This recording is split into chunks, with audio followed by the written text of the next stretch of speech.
নমস্কার, আমার আজকের রেসিপি বাঙালির অতি প্রিয় আলু পোস্ত। এই আলু পোস্ত কিভাবে চটজলদি এবং সহজ উপায়ে বানানো যায় আজকে ভিডিওতে আমি সেইটাই দেখাবো। তো চলুন দেখে নেওয়া যাক উপকরণ কি কি লাগে।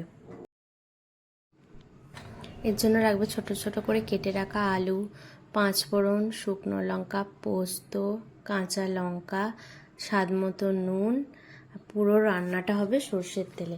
প্রথমে কড়াই গরম হলে দিয়ে দেবো 2 চামচ পরিমাণ মতো সর্ষের তেলটা ভালো করে গরম হলে তার মধ্যে দিয়ে দেবো শুকনো লঙ্কা দুটো, 5 ফোড়ন আর শুকনো লঙ্কা ভালো করে ভাজা হয়ে গেলে আলুটা দিয়ে দিতে হবে।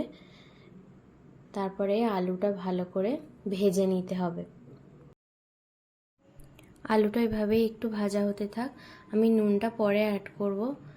নুন দিলে জলটা বেরিয়ে যাবে আলু থেকে, তো সেই জন্য আমি নুনটা এখন দিলাম না। এবার আমি একটু ঢাকা দিয়ে দেবো যাতে এটা ভালো করে রান্না হয়।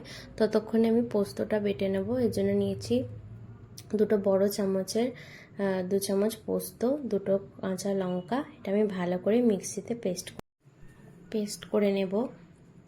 এবার আমি ঢাকাটা খুলে আর একটু নেড়ে ছেড়ে নেব। তারপরে এর মধ্যে আমি অ্যাড করে দেবো স্বাদ মতো নুন। নুনটা দেওয়ার পর সব কিছু ভালোভাবে নেড়ে চেড়ে আরও একবার মিশিয়ে নিচ্ছি।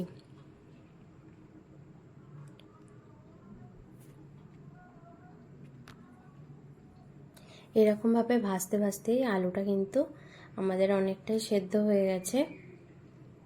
এই যে খুন্তি দিয়ে কেটে দেখাচ্ছে, অনেকটাই সেদ্ধ হয়ে গেছে। এবার আলুটার মধ্যে দিয়ে দিতে হবে 1 বাটি পরিমাণে জল। এখানে পুরো 1 বাটি পরিমাণেই আমার জল লেগেছে। আলু আর জলটা এভাবে ফুটতে থাকুক। তারপরে আমি এটা কিছুক্ষণ ঢাকা দিয়ে দেব।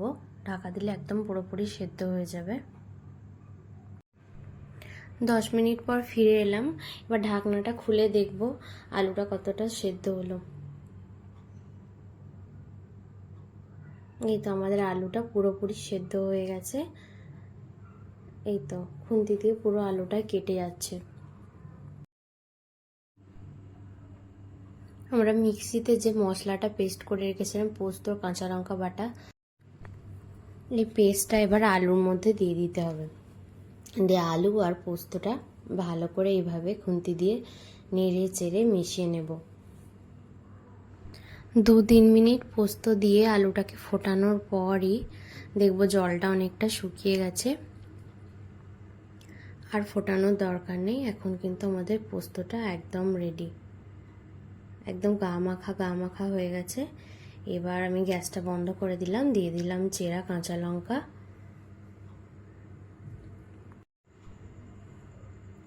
ওপর থেকে 1 চামচ কাঁচা সর্ষের তেল মিশিয়ে দেব। এতে পোস্তর স্বাদটা ভালো হবে। দিয়ে তেল মেশানোর পর কিছুক্ষণ ঢাকা দিয়ে রেখে দেব। এরপর পরিবেশনের পালা। গরম ভাতের সাথে এরকম পোস্ত দারুণ জমে যাবে। রেসিপিটি ভালো লাগলে অবশ্যই লাইক, শেয়ার, কমেন্ট, সাবস্ক্রাইব করতে একদম ভুলবেন না। ফিরে আসছি নতুন একটি রেসিপি নিয়ে। ততক্ষণ ভালো থাকবেন, সুস্থ থাকবেন।